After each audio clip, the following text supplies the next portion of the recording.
अजीब है ये वाक्य, सास बहू या बहू सास, पर एक हद तक सही है, पूरा सच नहीं है। एकाध खुशनसीब बहुओं को सास रूपी बहू मिल ही जाती हैं। स्त्री होने के नाते और इस समाज का हिस्सा होने के नाते मैं इन सब चीजों से अछूती नहीं हूँ। घर में बाहर कहीं न कहीं मुझे ये चीजें देखने को मिल ही जाती है।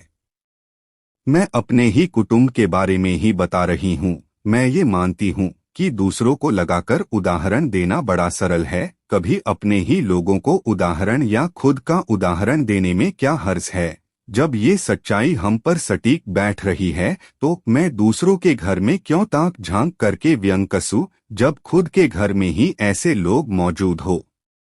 खैर, मुद्दे पर आते हैं। कुटुंब मतलब बड़ा परिवार, और परिवार में विभाजन होता ही है, और परिवार टूटकर बनते हैं पट्टीदार, सगे पट्टीदार, लगे सगे पट्टीदार। आप लोग कहीं न कहीं सगे का मतलब समझ ही जाएंगे। जैसे दादा के भाई का परिवार, ऐसे ही आज नहीं तो कल कुटुंब टूटकर कई हिस्सों में बंट जाता ही है। मैं अपने ही टूटे हुए कुटुंब के हिस्से का ही व्याख्यान करूंगी। मेरी एक दादी है, अब अलगाव हुआ है, वो सगी शब्द भी हट जाता है, अब सगी पड़ोसी हो गई हैं। छोटी दादी 5 बेटों की माँ, बड़े कष्ट से बच्चों का पालन पोषण किया था उनका। दादाजी खेतीहर थे, अब नहीं है वो, अब 5 बेटे हैं, 5 की बहुएं भी हैं। दादी जी को आज भी रसोई से छुट्टी नहीं मिली। बड़ी बहू आई, उसने रसोई में कदम न रखने का कसम जैसे खा रखी थी। दादी जी ने सोचा, कोई नहीं, अभी हाथ पांव चल रहे हैं तो मैं ही संभाल लेती हूँ, कभी न कभी इन्हें ही देखना है सब। दूसरी बहू आई, दादी को लगा अब आराम से बसर होगा। खैर, ये तो स्वप्न जैसा था। महीने भर नहीं गुजरा, देवरानी जेठानी में मलयुद्ध छिड़ गया। देवरानी कहती, मैं ही सब करूँ, ये बैठकर बस चुगली करे, मैं ही क्यों सब करूँ। दादी ने गृहयुद्ध जान खुद ही फिर से कार्यभार संभाल लिया, खुद जुट गई कामकाज में। लेकिन आए दिन कलह होता। छोटी बहू लड़ झगड़कर पति के साथ बाहर रहने चली गई। दादी जी अब अकेले ही घर संभालती। आई तीसरी बहू, उसने घर कार्य अच्छे से संभालना शुरू किया, पर घर के कलह को देख वो भी पति संग पलायन कर गई।